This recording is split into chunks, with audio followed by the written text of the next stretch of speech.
जय मेरी सीता मैया, आपको मेरा कोटि कोटि प्रणाम।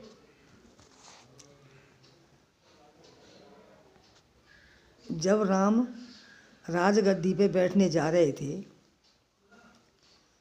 तो देवताओं ने सोचा कि भगवान राम अगर गद्दी पे बैठ गए तो हमारा क्या होगा, हमें तो ये राक्षस सब खा जाएंगे। तो उनने सबने मीटिंग करके और मंथरा के सिर पर बैठ गई।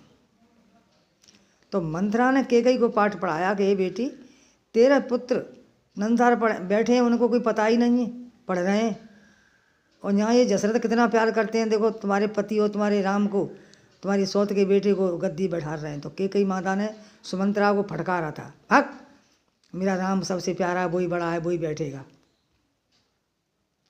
और बड़ा प्यार करती थी, सबसे ज़्यादा कैकेयी प्यार करती थी राम से।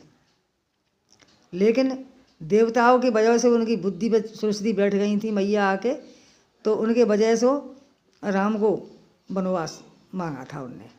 एक उन पर भी दशरथ में उनके वरदान दो उधार थे। एक बार दशरथ राजा से किसी राजा से युद्ध हुआ तो वे लड़ने गए, तो कैकेयी माता साथ गई, वे सबसे प्रिय थी, सबसे प्यारी कैकेयी माता थी उन्हें। तो उनके पहिया की ध्वजा टूट गई, तो उनने अपनी उंगली पे पहिया चला के और राजा बचा के ले आई। फिर राजा ने कही मांग का मांगेगी, तो वो वरदान उधार आ रहे, तो राजा ने राजा दशरथ बैठे, कैकेयी ने वही वरदान मांगे। और सब जो देवतन की करामात है, सब प्रभु राम की ही करामात है। कैकेयी पे बेचारी पे दोष आएगा, लेकिन कोई दोष नहीं है। तो सबसे भगवान राम जानता है कि मेरी माँ का कोई दोष नहीं है, और मेरी माँ तो मुझे इतना प्यार करती है, मैं भी माँ से प्यार करता हूँ। जब राम वनवास को आ गए तो क्या कहते हैं, चित्रकूट में भगवान बैठे थे, तो कैकेयी माता सबसे पहले कैकेयी माता ही से मिली। तो कैकेयी माता ज़्यादा घबराए नहीं, ज़्यादा वो कर रही, तब तक तो उनकी बुद्धि बच सुस्ती हट गई।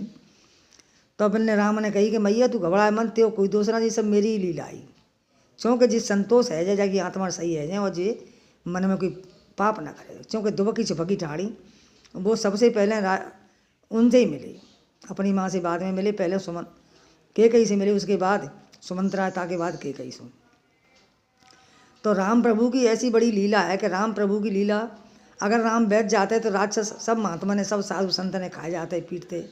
तो भगवान प्रभु ने वन में अपने आप आए थे, का को दोष नहीं है, तो आए कि तब ने जो राक्षस सब मारे हैं, ये सब कितने राक्षस है, जहाँ ऋषि मुनियों के यज्ञ बेकार कर रहे हैं, मार रहे हैं, मांस मदरा फेंक रहे हैं, हाड़ फेंक रहे हैं, ऋषि मुनि ने ये कच्चे खा रहे हैं, फेंक रहे, उठाए रहे, और खून कुरह रहे, ये बहुत परेशान कर रहे। तब देवता ने मीटिंग है कि भगवान राम वन में बुलाए। तब सरस्वती मैया थे प्रणाम करी कि माँ तुम ही कचू कर सकते हैं, राम बैठ गए तो हम आओ, हम एक रह गए हैं, तेव नहीं बचेंगे। तो कैकेयी मैया को कोई दोष नहीं है। तो कैकेयी माता तो वो रानी थी, सबसे प्रिय रानी, दशरथ की भी थी और राम की भी प्यारी माता थी। लेकिन दोष यही है वो कि बस बिंद कह दी कि राम को वनवास हुए और मैं भरत को राजगद्दी हुए। भरत ने हूँ जब राम वनवास चले गए तो जे प्रतिज्ञा कर ली कि जिंदा रहूँगा तब तक तो उसे अपनी माँ नहीं कहूँगा। तो कैकेयी मत मर गई, लेकिन भरत जी ने कभी मुड़ के नहीं देखा और उनसे माँ नहीं कही।